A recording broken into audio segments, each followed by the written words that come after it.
여보세요? 박희신입니다.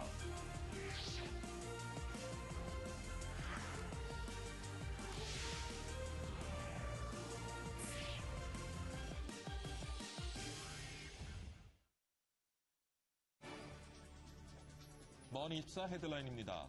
뉴욕 증시는 미국의 지난달 제조업 경기가 예상 밖의 위축세를 나타냈다는 소식에 하락 마감했습니다. 미국의 지난달 제조업 활동이 3년 만에 최저치를 기록했습니다. 지난 10월 미국 건설 지출이 예상보다 큰 폭으로 증가한 것으로 나타났습니다.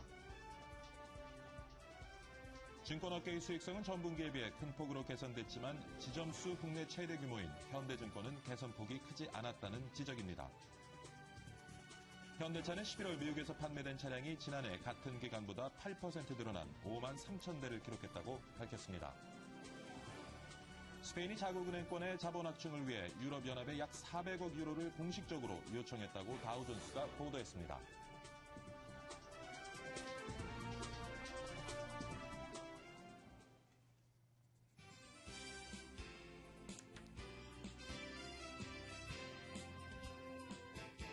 네, 박희준의 여보세요 12월 4일 화요일 2부 시작하도록 하겠습니다. 2부에서는요, 2013년 금융산업 긴급 진단해보도록 하겠습니다. 저성장과 저금리 시대를 맞아서 수익성 악화에 빠진 금융산업을 두고 온통 지뢰밭이다 하는 극단적인 표현까지 나오고 있습니다. 지뢰밭에 서보지 않아서 모르겠는데 아직 무척 안 좋은 것 같습니다.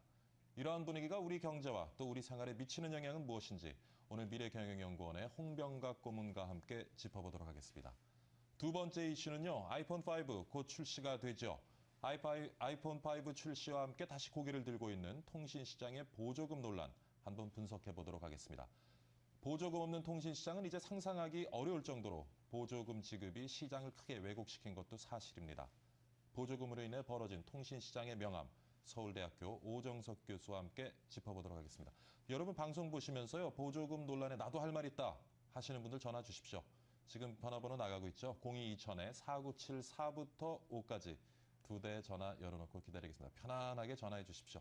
자, 먼저 글로벌 마감 시황으로 출발해 봅니다. 박지은 외신 캐스터가 준비하고 있습니다. 박지은 캐스터. 네, 시황센터입니다. 뉴욕 증시 오늘 상승 반전하지 못하고 파란불 켠 채 그대로 마감이 됐습니다. 3대 지수가 장 초반까지만 해도 상승세를 기록했습니다. 하지만 지난달 제조업 지표가 예상 밖에 위축된 것으로 나오면서 혼조세 보이더니 이내 3대 지수 약보합권에서 머물렀습니다. 11월 제조업 지수는 50을 하회하면서 2009년 7월 이후 최저점을 기록했습니다. 블룸버그 통신은 이처럼 제조업 지수가 낮게 나온 것은 태풍 샌디의 피해가 제조업 위축으로 이어진 것이라고 분석했습니다. 종목별로 보면 시스코 시스템즈와 멀켄 컴퍼니가 상승했고 듀퐁 그리고 코카콜라가 1% 넘게 떨어졌습니다. 뉴욕 증시 조금 전에 마감했는데요. 마감 상황 살펴보겠습니다. 다우 지수와 S&P 500 지수는 0.4%대 내려가면서 약보합권에서 마감이 됐습니다. 다우 지수 59.98포인트 떨어지면서 12,965.6, 그리고 S&P 500 6.72포인트 밀리면서 1,409선에서 마감됐습니다. 나스닥 역시나 파란불 켜면서 3,002.2 기록했습니다. 유럽 주요 증시 살펴보겠습니다. 유럽은 경제 지표가 부진하게 나왔는데도 그리스 국채 환매 호재로 투심이 회복되면서 대체로 상승했습니다. 하지만 영국 증시는 대형 에너지주가 큰 하락폭을 기록하면서 상승폭을 굉장히 제한하는 모습이었습니다. 유럽 마감 상황 살펴보겠습니다. 영국 FTSE 지수 강보합권에서 5,871.24 기록했습니다. 독일 닥스 지수 29.71포인트 오르면서 7,435.21, 프랑스 까크 지수 0.26% 상승한 3,566.59 나타냈습니다. 네, 아시아로 가보겠습니다. 아시아에서 일본 증시는 오르고 반면에 중국 증시 하루 만에 다시 하락했습니다. 은행들이 주가 전망을 상향 조정하고 중국의 제조업 PMI가 좋게 나오면서 긍정적으로 반영이 됐습니다. 하지만 올해 경제 성장률이 최근 3년 사이 최저 수준까지 떨어질 것이라는 예상이 나오면서 중국 증시 하락했습니다. 자세하게 보시겠습니다. 일본 니케이 지수만 빨간불을 켰습니다. 0.13% 소폭 오르면서 9,458.18 나타냈고요. 중국 상해종합지수와 홍콩 항생지수는 1% 넘게 떨어졌습니다. 중국 상해종합지수 1,959.77, 홍콩 항생지수 21,767.85 기록했습니다. 네, 환율 마감 상황도 점검해 보겠습니다. 어제 외환시장에서 원달러 환율은 0.2원 상승한 1,083.1원에 거래 마쳤습니다. 네, 지금까지 시황센터에서 전해드렸습니다. 네, 지수 중심으로 글로벌 마감 시황 같이 한번 살펴봤습니다. 정말 귀에 쏙쏙 들어오네요. 박지은 캐스터 수고 많았습니다. 이번에는 머니국의 장남식 기자 전화 연결해서 관련되는 이슈 집중 분석해 보도록 하겠습니다. 장남식 기자. 네, 머니국입니다. 뉴욕 증시는 지난 11월 미국의 제조업 지수가 부진하게 나오고 재정절벽 협상에 대한 우려가 계속되면서 하락했습니다.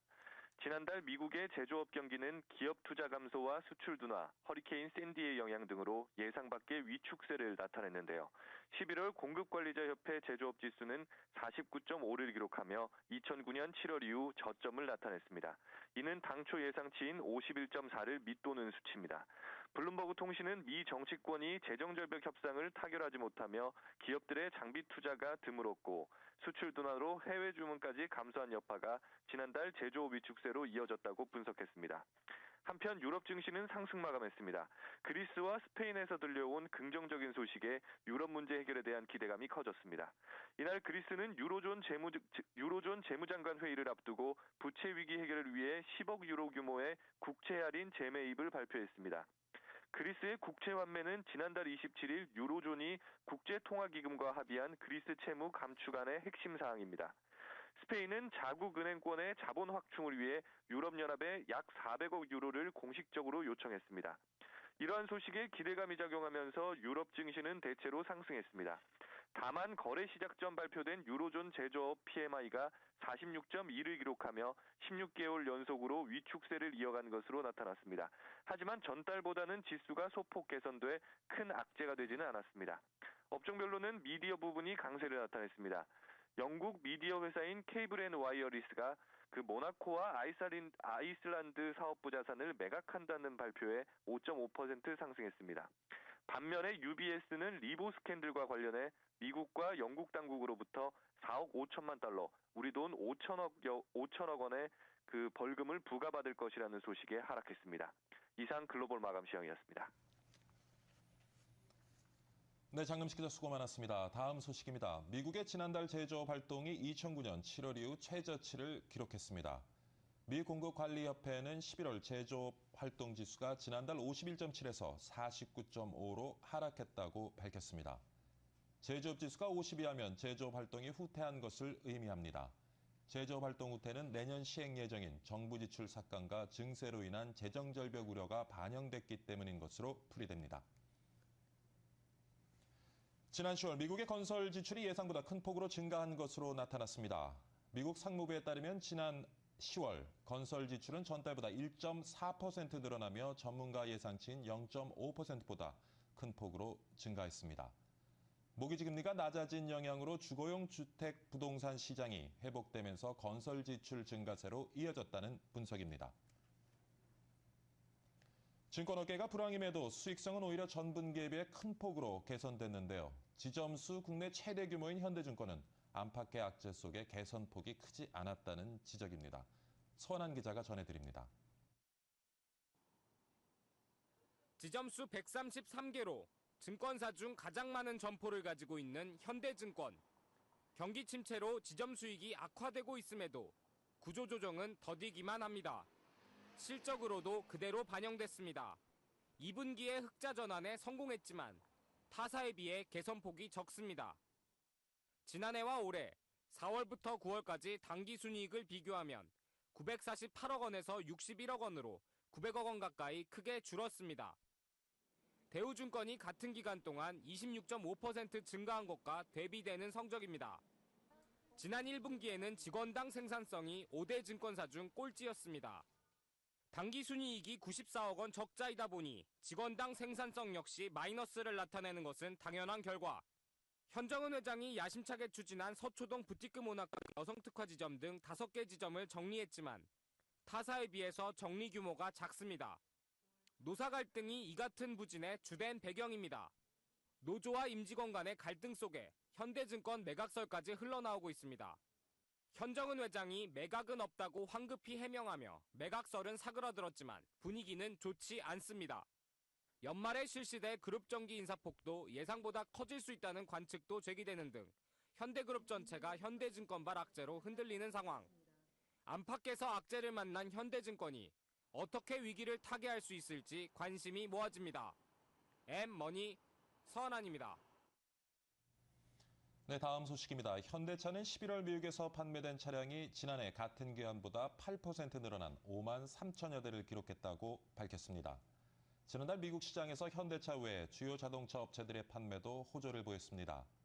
도요타와 닛산, 제너럴 모터스 등의 판매량도 작년 같은 기간에 비해 큰 폭으로 늘어났습니다. 이는 샌디로 파손된 차량을 대체할 수요가 11월 판매에 반영됐기 때문으로 풀이됩니다. 스페인이 자국은행권의 자본 확충을 위해 유럽연합에 약 400억 유로를 공식 요청했다고 다우존스가 보도했습니다. EU 집행위원회가 지난주 스페인 국영은행 4곳의 구조조정 계획을 승인함에 따라 스페인 정부가 약 400억 유로의 지원을 요청할 수 있게 됐습니다. 스페인 은행들이 정부의 지원을 받으려면 지점 폐쇄와 감원, 부실 부동산 자산의 배드뱅크 이전 등을 단행해야 합니다. 부동산 침체로 이사가 확 줄면서 타격을 입은 업종이 있습니다. 바로 가구 업종인데요. 사람들이 가구를 좀처럼 바꾸지 않자 가구업계도 많이 모습을 바꿔가고 있는 것 같습니다. 최은진 기자가 보도합니다.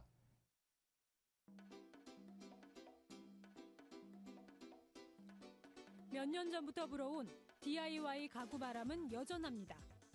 5년 전에 비해서 5년 전에 한 500개 정도 공부했었는데 최근에는 한 2,000개 정도 공부한 것도 많이 늘어나고 있습니다. 부동산 불황은 많은 가구 업체를 공방으로 바꿔놨습니다. 간판보다 폐업 정리, 왕창 세일 현수막이 더 눈에 띄는 가구 거리. 다 정리하는 거죠. 다. 이사를 안 다니는데 가구를 바꿀 일이. 혼수품하면 바로 떠올랐던 가구 명가도 관심 속에서 사라졌습니다. 보르네오는 주인이 4번 바뀌다가 올해는 알루미늄 팔레트 제조사에 팔렸고, 상장마저 폐지됐던 레이디 가구는 주인이 3번 바뀌고 직원 20여 명만 덩그러니 남았습니다. 파로마와 동서, 우아미도 마찬가지입니다. 중견 기업들도 그동안 계속 해왔던 가구를 버릴 수가 없어서 지금 그냥 억지로 하고 있는 그러한 실정입니다. 지속되고 있는 경기 불황이 가구 업계의 생태계를 바꿔놓고 있습니다. M머니 최은진입니다. 네, 금융당국이 하우스푸어 대책으로 밀고 있는 경매유예제 이용 건수가 올해 들어 한 건에 불과해 제도의 실효성이 떨어진다는 지적이 일고 있습니다. 금융계에 따르면 경매유예제는 2007년 9월에 도입됐지만 올해 들어 이 제도를 통해 거래가 성사된 것은 단 한 건인 것으로 알려졌습니다. 금융감독원은 지난 9월부터 이 제도를 집중 강조해왔지만 9월 이후 매물로 올라온 것은 3건에 불과했습니다. 경매유예제는 연체 중인 채무자가 법원 경매보다 유리한 조건으로 담보물을 매도할 수 있게 경매 신청을 3개월간 유예해주는 제도입니다. 국민주택기금에서 지원하는 주택전세자금의 대출금리가 0.5%포인트 낮아집니다. 정부는 전월세 대책으로 현재 연 4%인 주택전세자금 대출금리를 0.5%포인트 내리고 공공주택 입주 시기를 앞당겨 입주 물량을 늘리기로 했다고 밝혔습니다. 정부는 또 생애 최초 구입자금 지원 규모를 확대해 전세 수요를 매매 수요로 돌릴 계획입니다.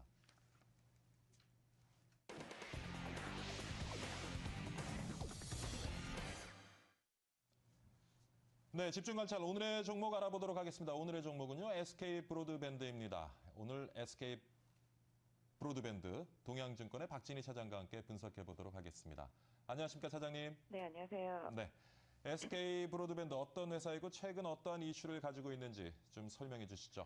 네, SK 브로드밴드 하면 여러분들 잘 아실 것 같습니다. 과거에 하나로통신이었는데요. SK그룹에 인수되면서 SK 브로드밴드로 설명을 개편한 이후에 지금은 IPTV 등 인터넷 통신과 전화, 기업 데이터 서비스 부분을 담당하고 있는 종합 인터넷 업체라고 보시면 될 수 있을 것 같습니다. 최근의 주가 흐름은 좀 바닥권에서 조금씩 올라오고 있는 모습들을 보여주고 있는데요.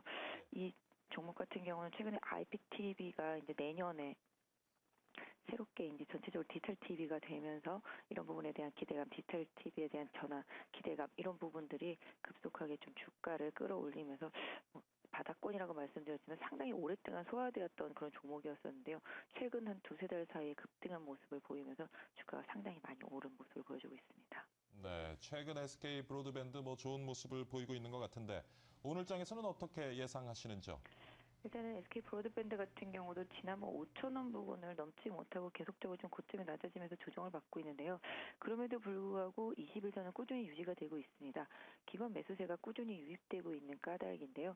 전체적으로 최근에 좀 중소형주라든지 코스닥 종목 같은 경우 기관이라든지 외국인이라든지 어느 한쪽에 집중적인 매수세가 집중된 종목들이 상당히 강한 모습을 보이는데요.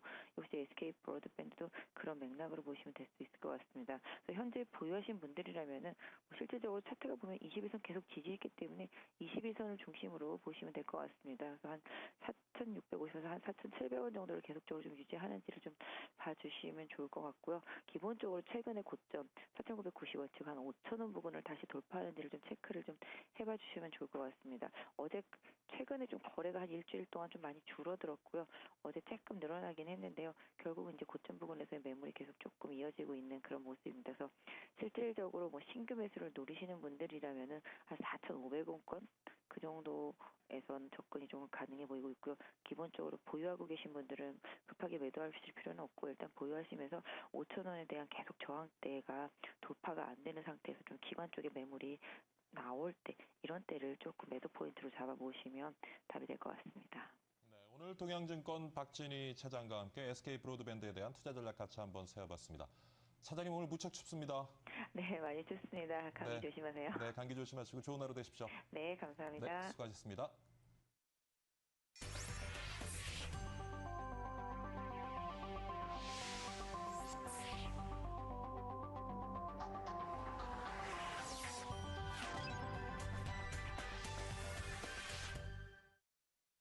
네, 오늘의 경제 이슈 짚어보도록 하겠습니다. 전화도 열려 있고요. 방송 보시면서 의견 있는 분들 편안하게 전화 주십시오. 0220-4974부터 5까지 2대 전화 열려 있습니다. 자, 오늘 스튜디오에는요. 세계경영연구원의 홍병각 고문 나와 계십니다. 안녕하십니까, 고문님. 안녕하세요. 네, 일주일 동안 잘 지내셨죠? 예, 잘 지냈습니다. 얼굴이 좀 그을리신 것 같아요. 운동을 좀 하셨나요? 네. 예. 자, 뭐 요즘 내년 금융산업에 대한 이제 보고서들이 속속 나오고 있는데 예. 전망은 부쩍 어두운 것 같습니다. 네. 내년 우리나라 금융산업 어떻게 보시는지요? 글쎄, 이 사실 금융산업은 우리나라뿐만 아니라 세계적으로 지금 나쁘거든요. 예, 예.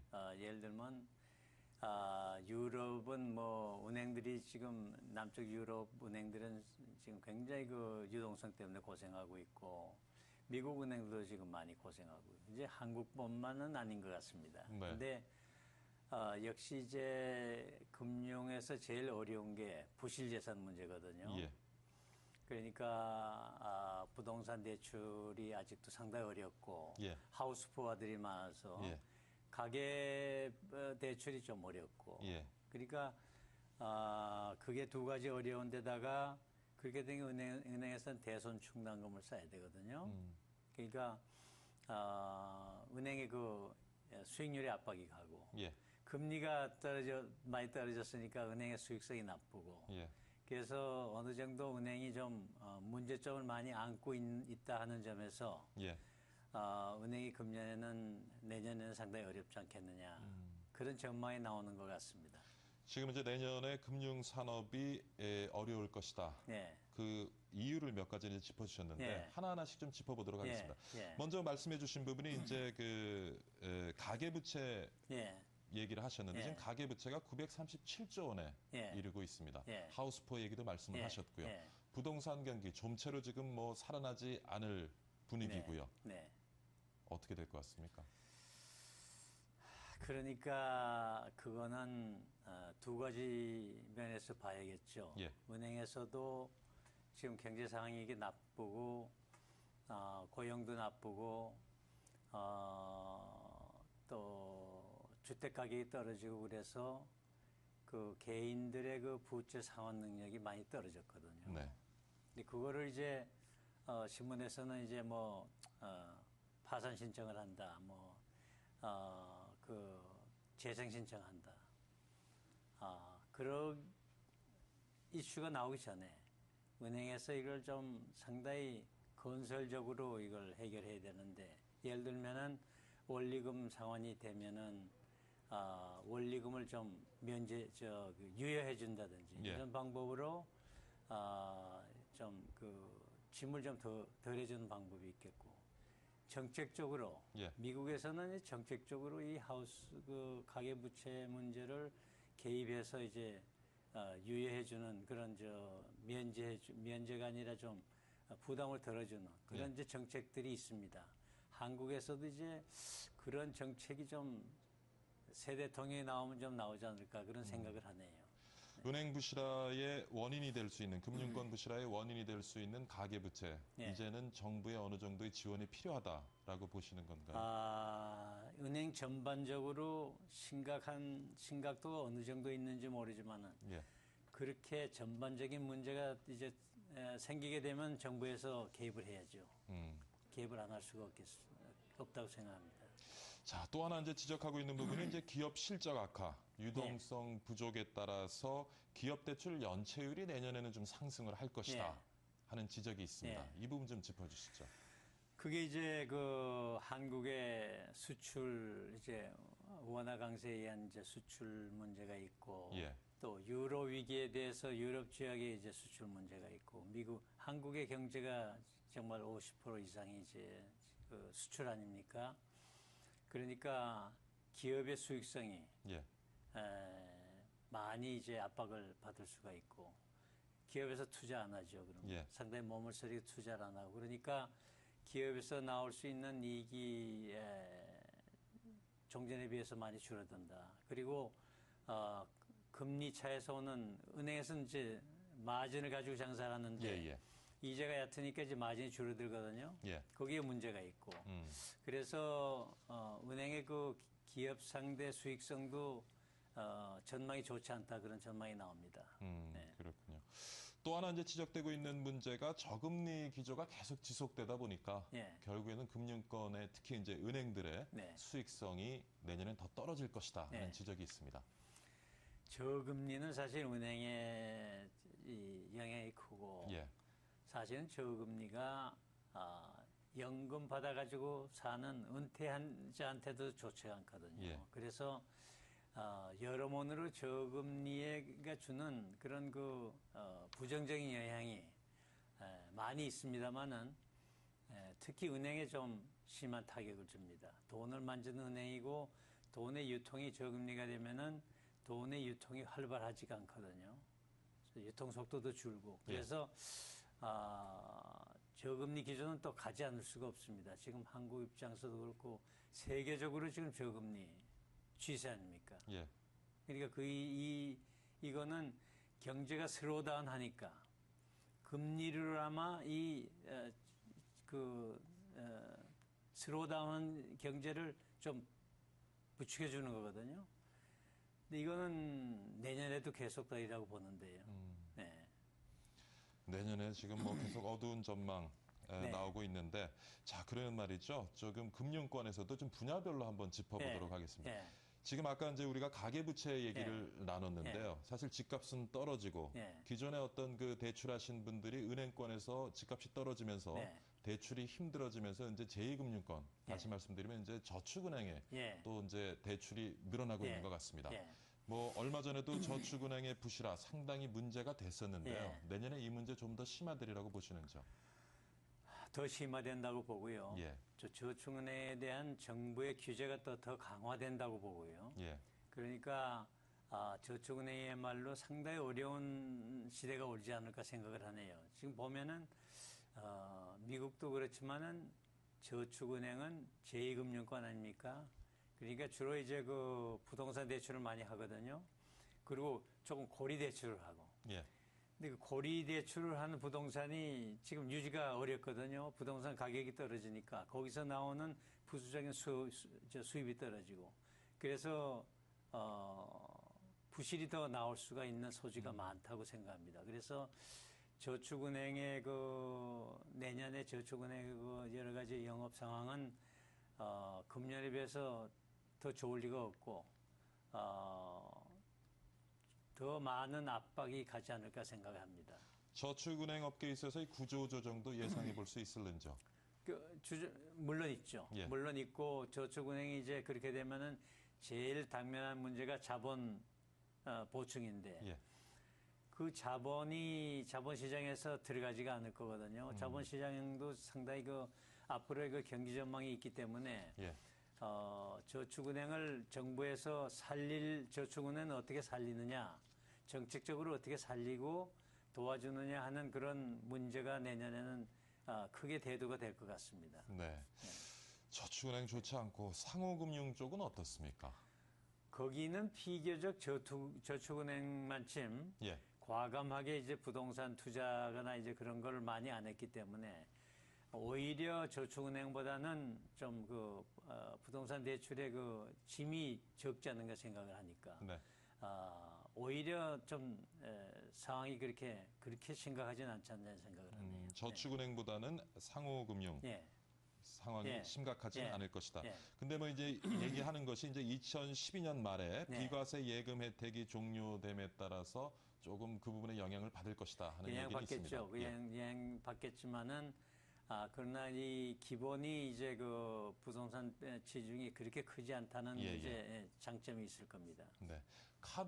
신용카드사들은 어떻습니까? 신용카드사 좋을 리가 없죠. 예. 지금 이 개인 신용들이 나쁘고 그러니까 신용카드의 영업은 뭐 별로 내년에는 신통치 않잖아 이렇게 생각을 합니다. 아무래도 이제 최근에 와서 많이 이제 논란이 되고 있지만은 이제 그 건전성 관련한 정부의 규제는 좀 더 강화되는 쪽으로 가닥이 잡혀지겠죠. 그렇습니다. 예. 네. 그렇다 네. 보면 지금 뭐 카드 쓰시면서 많은 혜택을 우리가 받고 있는데 예. 그런 혜택들도 많이 이제 줄어들지 않을까 그런 생각이 듭니다. 그렇죠. 그 가계부채 문제하고 카드 문제는 직결되는 거니까 예, 예. 그런 면에서 보면은 그래서 이제 한국이 카드 대란을 과거에 거쳤으니까 카드 회사도 상당히 그 운영에 심중을 기하는 것 같습니다. 그래서 그렇게 큰 그 어려움 없이 넘어가지 않을까 생각을 하네요.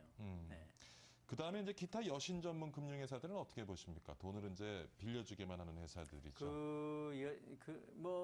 좋을 리가 없죠. 은행권에서 고생하는데 이제 그건 제3류 금융권인데 그렇게 예, 예. 되면 그 영업 환경이 좋을 리가 없죠. 그러나 그런 사람들이 사실은 운영의 묘를 기해서 은행에 손이 미치지 않는데 이제 영업할 수 있는 니치, 말하자면 자기네 나름대로의 마켓 시야가 있지 않을까 그렇게 생각을 합니다. 예. 그래서 그런 데서는 정말 내년이야말로 창의적인 그런 운영을 기업 운영을 할 수 있는 기회가 있지 않겠느냐 생각을 합니다. 네. 보험 쪽도 뭐 좋지 않겠죠. 보험 들지 않죠. 예. 돈이 없으니까 보험 들지 않고 그런 면에서 좀 금융연구원에서도 전망이 그저 현재보다도 좀 좋지 않다 하는 그런 전망이 나오고 있지 않습니까? 네. 네. 자, 우리가 이제 내년에 금융산업의 전망이 좋지가 않다. 네. 그리고 그 이제 원인들을 몇 가지 이제 네. 짚어봤고요. 그 다음에 이제 세부 금융산업에 있어서 세부 분야별로 또 이제 전망을 한번 해봤는데, 네. 자, 그렇다면 이렇게 금융산업, 물론 이제 뭐 돌고 도는 얘기겠습니다만은 금융산업의 좀 전망이 좋지 않다 보면 이것이 또 우리 경제에도 물론 좋지 않은 영향을 또 미칠 수밖에 없겠죠. 금융산업이 사실은 이것도 하나의 말하자면 금융산업이 발전할 수 있는 계기가 아닌가 생각을 하는데 위기는 기회다 하는 그런 생각을 하는데 제 생각에는 금융산업이 앞으로 좀 더 눈을 돌려야 할 것이 역시 외국의 진출이 아닌가 생각을 합니다.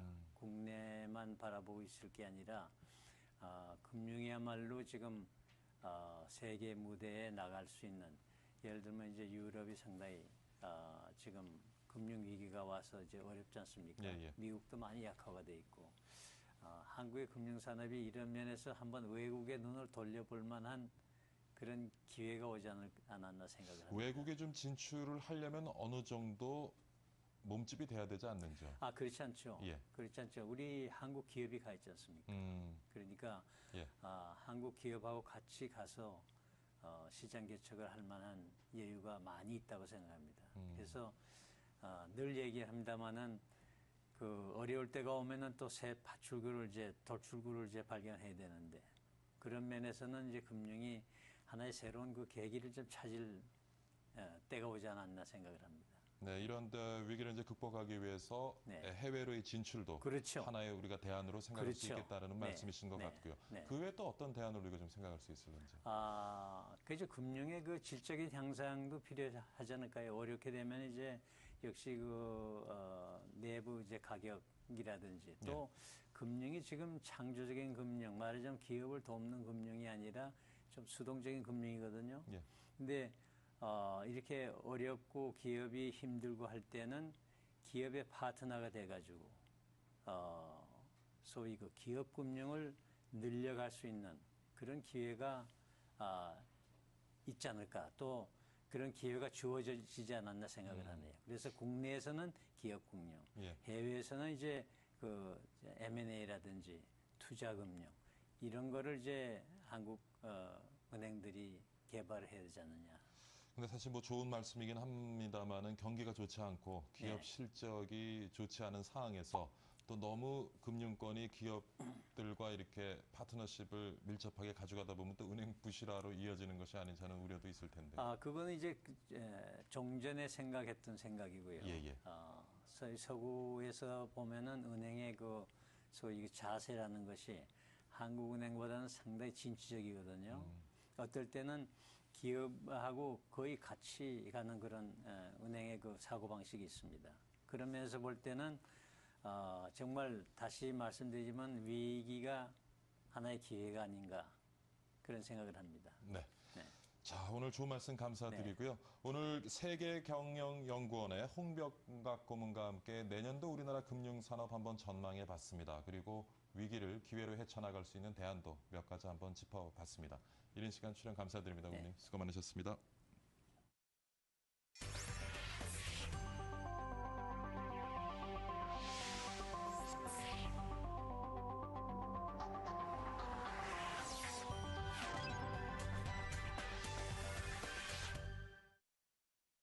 네, 현재 시각 7시 30분 지나고 있습니다. 이번에는 이동통신 시장의 고질적인 문제로 등장하는 보조금 문제 같이 한번 고민해 보도록 하겠습니다. 사실 휴대전화를 개통할 때 지급되는 보조금 문제 어제 오늘 일 아니죠. 특히 이번에 이제 아이폰 5의 국내 출시일이 12월 7일로 확정이 되면서 보조금 전쟁이 또다시 이슈로 떠오르는 듯합니다. 휴대전화 판매점, 대리점에서 이통사의 공식 보조금보다 많은 보조금을 제시하면서 소비자를 유혹하고 있습니다. 휴대전화 단말기를 누구는 100만 원에 사고요. 누구는 또 20만 원에 삽니다. 어떻게 해서 이런 일이 벌어질 수 있는지 오늘 서울대학교 경영학과의 오정석 교수와 함께 이 문제 살펴보도록 하겠습니다. 안녕하십니까? 안녕하세요. 네. 자, 휴대폰 단말기의 보조금 문제 어제 오늘 일은 아닙니다만은 최근 들어서 이제 아이폰 5가 곧 출시가 되면서 다시 한번 시장에서는 보조금 논란이 또 일어나고 있는데 지금 어떤 상황인지요? 네, 일단 잘들 아시겠지만은 이 보조금은 제조사 보조금과 이통사 보조금을 보통 이제 나뉘어서 생각을 하지 않습니까? 근본의 보조금 또 징조는 이제 애플사 같은 경우는 제조사 보조금을 지급을 하지 않기 때문에 사실은 공식적으로 이통사 보조금 이외에는 지불이 될 수가 없는 그런 이제 상황인데요. 사실 그 내용을 들여다보니까 근데 이와는 또 별도로 그 일선의 그 대리점이라든가 판매점 차원에서 이 보조금 경쟁이 굉장히 과열이 되고 있다. 그런 내용이고요. 보게 되면은 우리 이통사가 그 이제 가입자 실적을 위해 가지고 각 대리점들이나 판매점들에게 판매 장려금 명목으로 이제 여러 가지 지불을 하고 있는데 이런 재원들이 좀 변질적으로 적용이 돼서 보조금으로서 지금 활용이 되고 있고 그 경쟁이 조금 과열 조짐을 보이고 있다. 이제 그렇게 지금 알고 있습니다. 조금 전에 이제 말씀하시기를 제조사와 이통사가 주는 보조금, 장려금이 있고요. 그다음에 또 대리점과 판매점의 이통사와 제조사가 주는 또 장려금이 있습니다. 그 규모는 어느 정도 되는지? 전체 규모는 알 수는 없지만요. 하나 그 사례가 제가 좀 본 내용을 보니까 한 이통사 같은 경우는 신규 가입자를 유치를 했을 경우에 그 신규 가입자 사용 요금의 한 6% 정도를 한 48개월 동안 대리점에 지급을 한다고 합니다. 그래서 이제 48개월이라는 시간을 이제 현가를 계산을 해보면 상당한 이제 규모가 될 것 같고요. 이제 그런 정도의 재원이 이제 그 마련이 돼 있기 때문에 이런 재원들을 대리점 차원에서도 또 얼마든지 또 이제 자체적으로 자율적으로 활용할 수 있는 측면이 있는 것이죠. 즉 이제 보조금으로 이제 활용될 수 있는 변질 적용이 될 수 있는 그런 규모는 그런 재원의 규모는 상당하다. 그렇게 볼 수 있을 것 같습니다. 그럼 지금 좀 말씀해 주신 부분은 이제 이통사가 판매점이나 대리점에 내려주는 판매를 촉진하기 위해서 내려주는 그런 장려금이라고 볼 수가 있는데 고객들에게 이통사나 제조사가 직접 제공하는 장려금, 보조금의 수준은 한 어느 정도 됩니까? 지금 현재 아이폰 5 같은 경우에는 공식적으로 지금 SK텔레콤과 KT 양쪽에서 전부 13만 원으로 규정을 짓고 있고요. 그래서 현재까지도 이통사 입장은 그 이외에는 지급하는 것이 없다라고 지금 밝히고 있는 그런 이제 상황입니다. 그런데 사실 지난번에 갤럭시 S3가 출시가 됐을 때 단말기 대당 가격이 한 100만 원은 하는데 그것을 뭐 10만 원대 초반에 구입하신 분들도 계세요. 그러면 그 차액이 지금 거의 90만 원 가까이가 발생을 하는데 그 부분이 결국에는 이통사와 제조사의 보조금으로 메워지는 부분이 되겠죠. 그렇다고 이제 봐야 되겠죠. 그 이제 하나 우리나라 그 과정에서 이통 산업의 그 유통 과정에 대해서 생각을 해볼 부분이 얼마만큼의 부분이 이제 제조사에게서 왔고 얼마만큼이 이제 이통사에서 왔으며 어떤 명목으로 지급된 재원을 보조금으로 이제 일선에서 활용을 하는지 이런 부분이 상당히 불투명하게 좀 운영이 되고 있는 부분인 것 같습니다. 그래서 그 이유 때문에 정확하게 보조금이 그 소스가 어딘지 이런 것들을 파악을 하고 제재를 하기가 쉽지가 않은 이제 그런 상황인 것 같습니다. 자, 그럼 제조사와 이통사들 막대한 보조금을 쏟아붓고도 계속 수익을 내고 있습니다. 그러면 결국 이것이 어디선가는 보정이 된다고 보는데 이게 어떤 구조를 가지고 있는 건지요? 이런 부분이 있는 것 같습니다. 우리가 전체 그 소비자의 통신에 그 지출이 되는 통신 서비스에 지출이 되는 비용이 단말기 비용이 있고 그다음에 이제 통신 요금에 관련된 그런 비용이 있을 텐데 지금 보게 되면 보조금이 집중적으로 단말기 비용 쪽에 이제 타겟팅이 되고 있는 것이죠. 그 이유는 처음에 이제 가입을 할 때 가장 크게 부각되는 비용이 단말기 비용이기 때문에 이통사 입장에서는 주로 이제 단말기 가격을 할인함으로써 소비자들의 이목을 끌고 대신에 수익은 이제 통신비로 올리는 그런 어떤 구조인 거죠. 그러니까 어떻게 보면 조삼모사다 이제 그렇게 볼 수가 있을 텐데요. 이제 그런 어떤 구조 때문에 어떤 그 단말기 보조금 지급에 굉장히 올인을 하고 있고 반면에 통신비 인하를 위한 그런 경쟁, 시장의 경쟁은 상대적으로 좀 미약한 그런 어떤 그 패턴으로 가고 있는 것 같습니다. 그러니까 단말기를 판매할 때 지급한 보조금을 결국에서는 서비스를 제공하는 과정에서 받는 통신요금으로 모두 보전이 된다라고 봐야 되겠죠. 그럼에도 불구하고 수익성이 아직까지 유지가 되고 있는 것이고요. 그래서 이제 그런 부분들은 결과적으로는 또 소비자 간에 그 정상적인 소비자들로부터 어떤 얻은 수익을 특정 고객들에게 특정 시점에 또는 특정 지역에서 무차별적인 어떤 그 보조금 그 지급을 통해서 랜덤하게 어떤 소비자들에게 그냥 돌아가는 그런 어떤 구조이기 때문에 상당히 좀 불합리한 시장 구조다. 그렇게 볼 수가 있을 것 같습니다. 그렇다면 제조사들도 그런 보조금을 지급하지 않고 단말기 출고가를 좀 낮출 수 있는 여력도 있는 것이고 이통사들도 통신요금을 조금 낮춰주면서 이 보조금을 이렇게 지급하지 않아도 되는 그런 구조로 좀 전환될 수도 있을 것 같은데요. 일단 현재로서 제가 어떤 통계를 보니까 단말기 가격도 유럽이나 미국 시장보다 한 15에서 20% 높게 책정이 돼 있더라고요. 그런 부분도 있겠죠. 그래서 우리나라 통신 시장 같은 경우는 단말기 단에서도 그렇고 사실은 이제 글로벌 시장에 비해서는 조금 이제 뭔가 이렇게 제약이 있는 경쟁으로 지금 진행이 되고 있는 것 같고요. 국내 업체들의 어떤 AS라든가 브랜드 인지도라든가 이런 것들이 상당히 지금 국내 소비자들에게 어필을 많이 하는 부분이 있기 때문에 그런 부분에 의해서 또 이제 프리미엄이 좀 붙고 진행이 될 수 있는 부분이 있고요.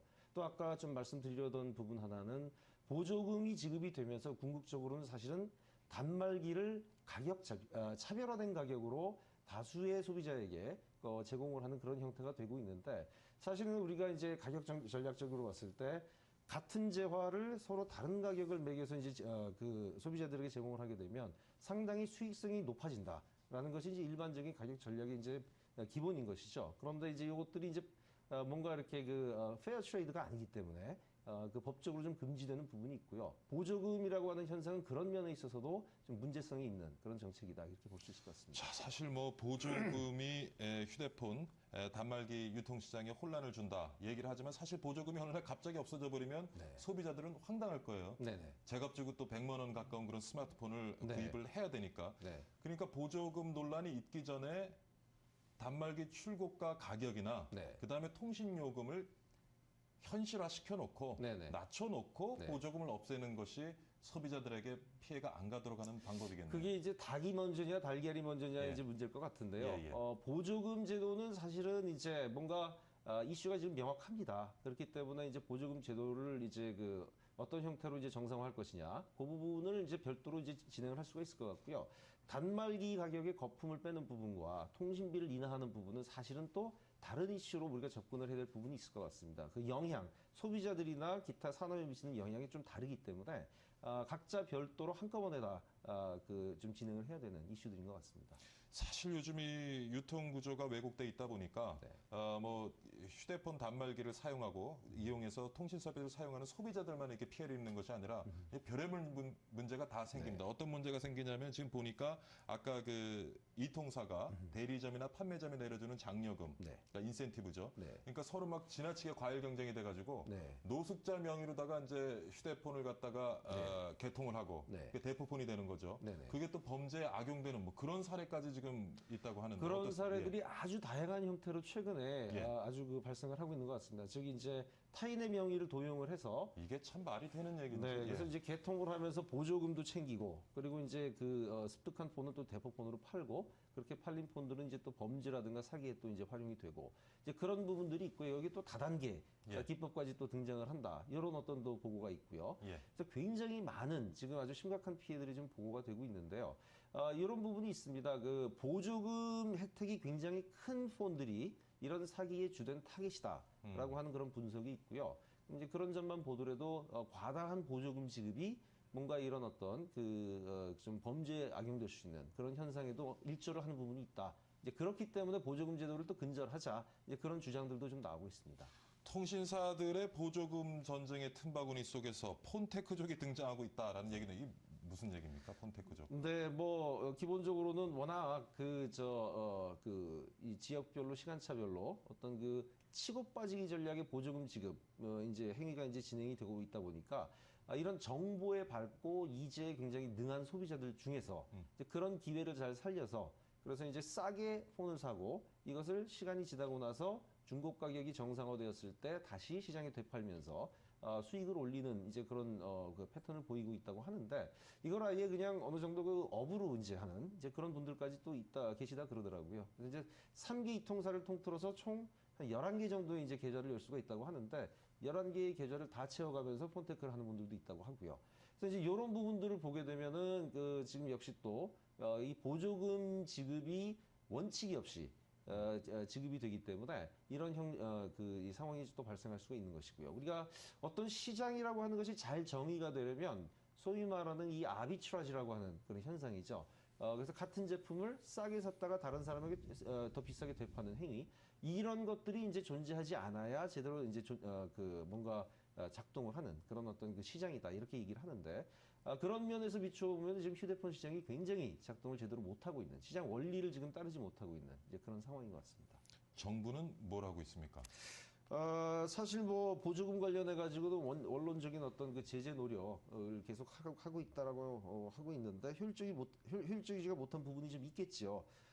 이통사 입장에서는 기본적으로는 과징금을 갖다가 받는 것보다도 보조금 경쟁으로 실적이 좋아져서 얻는 수익이 더 크거나 아니면 최소한 보조금 경쟁으로 맞불을 놔야 그래야 이제 그 뭔가 이게 이 손해를 보는 부분들 이런 손해를 갖다 줄일 수 있는 부분들 이런 것들이 과징금을 받는 것보다는 낫다라고 판단을 지금 하고 있는 것으로 보이고요. 그런 측면에서 보면은 사실은 더 강력한 제재라고 하면 이제 영업정지라든가 그런 제재가 있을 수가 있는데 이런 부분들은 이제 소비자에게 돌아갈 이제 피해가 워낙 크기 때문에 이런 부분들을 또 쉽게 이제 또 행사하기가 좀 힘든 부분이 있고요. 그러다 보니까는 여러 가지 제재 노력들이 지금 실효를 거두지 못하고 있는 이제 그런 상황인 것 같습니다. 방송통신위원회가 휴대폰 단말기 보조금에 대해서 가지고 있는 가이드라인은 있죠? 네, 그런 걸로 알고 있습니다. 액수는 어느 정도로 지금 한도를 두고 액수를 있습니까? 현재 지금 상한이 지금 27만 원으로 지금 이제 규정을 한 걸로 알고 있고 네. 지금 현재 또다시 보조금이 조금 과열될 조짐을 보이니까 이번에는 조금 선제적으로 그 가이드라인을 제대로 준수를 하고 있는지 일선 판매점들과 대리점들까지 그 뭔가 이렇게 검수를 진행을 해서 문제가 생길 경우는 강력한 제재를 하겠다라고 이제 천명을 하고 있고요. 여기 이제 이 통사들의 대표들도 지금 원칙적으로 찬성을 하고 있고 뭔가 본인들도 그런 어떤 불법 보조금 현상은 뿌리를 뽑는 데 도움을 주겠다, 노력을 하겠다라고 천명을 하고 있습니다. 그리고 지나치게 그 판매점 간의 경쟁을 과열시키는 그 이 통사가 내려주는 그 인센티브 제도, 그것도 조금 개선을 해야 되지 않을까 싶습니다. 네, 그 부분이 사실은 지금 우리나라 휴대폰 유통 시장이 상당히 복잡하게 현재 형성이 되어 있기 때문에 어느 정도의 그 뭔가 목적이 조금 이제 불분명한 그런 그 장려금 같은 그런 재원들이 내려가게 되면 이것이 유통 과정 안에서 어떻게 흘러가는지도 지금 정확하게 파악이 안 되고 있는 것 같습니다. 그러다 보니까 이런 재원들을 확보한 사업자들 입장에서는 뭔가 활용을 해서 순간적으로 보조금으로 이제 그 변질 적용을 하는 이제 그런 모습들도 우리가 볼 수 있는 것 같고요. 자, 근데 이렇게 뭐 저도 생각을 해보면 아마 시청자 여러분들도 동감을 하시겠지만 이게 휴대폰이라는 게 제품하고 서비스하고 붙어 다닌단 말이에요. 그렇습니다. 그러니까 제품을 갖다가 값 비싸게 매겨놓고 여기서 깎아주고 깎아준 돈을 갖다가 통신요금 받으면서 또 보존을 하고. 그렇습니다. 이거 좀 띄어서 할 수 없습니까? 그래서 뭐 그런 부분들이 지금 이제 뭔가 그 추진이 되고 있는 것들이 있죠. 그래서 일반 매장에서 휴대폰을 그 구입을 하고 이것을 본인이 원하는 통신사에서 이제 개방을 할 수 있도록 개통을 할 수 있도록 그런 제도는 시행이 되고 있는데 일단 소비자들이 최신의 아주 그 고가의 그 스마트폰들에 이제 끌리다 보니까 저가의 일반 폰들에 또는 그 저가의 스마트폰들의 그런 어떤 그 새로운 유통 구조에 대해서 별로 눈길을 별로 안 주는 그런 모습인 것 같습니다. 그래서 많이 그렇게 활성화가 되지 않고 있는데 이런 부분들을 전면적으로 좀 재검토할 필요가 있을 것 같습니다. 그렇죠. 지금 아무래도 제품하고 서비스하고 결합돼서 판매가 되어지다 보니까 그 속에서 만들어지는 수익 구조가 투명하게 밖에 보이지가 않고요. 그거는 이제 분리해서 좀 가야 되는데 지금 말씀하신 것처럼 그러한 시장이 만들어져 있기는 하지만 뭐 제조사도 이통사도 지금 구조가 나쁘지 않은 거죠. 않기 때문에 굳이 그쪽으로 이제 그 올라갈 그 인센티브가 별로 없는 것이죠. 통신요금은 어떻게 생각하십니까? 통신요금 부분은 사실은 또 제가 한번 지난번에 다룬 적이 있었던 것 같은데 상당히 또 많은 다른 또 어떤 이슈들을 또 가지고 있다고 생각을 합니다. 그래서 우리가 이제 통신요금이 지금 현실적이냐 현실적이지 않느냐라는 부분을 우리가 이제 과단히 이런 마케팅 지출, 보조금 지출 이런 부분에서도 우리가 그 유추해 볼 수 있겠지만 또 다른 어떤 그 지속적인 어떤 그 인프라에 대한 투자라든가 이런 관련된 부분도 또 고려를 해야 될 측면이 있기 때문에 다른 이슈로서 또 전향적으로 또 봐야 될 부분이 있을 것 같습니다. 지금 무제한 사용제, 데이터 무제한 사용 요금제는 어떻게 생각하십니까? 무제한 사용 요금제라고 하는 것이 사실은 이제 그 망을 이제 관리하는 입장에서는 상당히 이 트래픽을 굉장히 많이 유발을 합니다. 그래서 실제로 이제 원가에 상당히 좀 부담을 좀 갖는 이제 그런 부분들이 있기 때문에 그러나 이제 또 그 내용에 대해서는 정말 실태를 좀 조사를 해봐야 되겠죠. 그 부분은 이제 통신사의 주장이기 때문에 그런 부분을 그러나 고려를 안 할 수는 없을 것 같고요. 또 하나는 이제 무제한 요금제는 상당히 그 데이터의 과소비를 또 부추기는 그런 측면이 있다. 이런 또 주장도 있고요. 그래서 왜냐하면 제가 보기에 그 부분에서 좀 가격의 왜곡이 일어날 수 있을 것 같아요. 그런 측면이 있을 수가 있겠죠. 그러나 이 부분은 그 전에도 또 나왔던 이슈긴 하지만 또 이제 그 뭔가 그 프라이빗타이즈가 된 그런 기업들의 어떤 원가에 관련된 부분이라 쉽게 그렇게 접근을 또 할 수가 없는 그런 어떤 그 내용들이 있어서 뭔가 또 심층적으로 또 고민을 해봐야 될 것 같습니다. 말씀 나눠보니까 벌써 또 시간이 다 된 것 같습니다. 자, 오늘 오정석 서울대 경영학과 교수와 함께 최근 또 논란이 되고 있는 통신시장의 휴대폰 보조금 관련된 내용 같이 한번 분석해봤습니다. 이른 시간 출연 감사드립니다, 교수님. 감사합니다. 수고하셨습니다.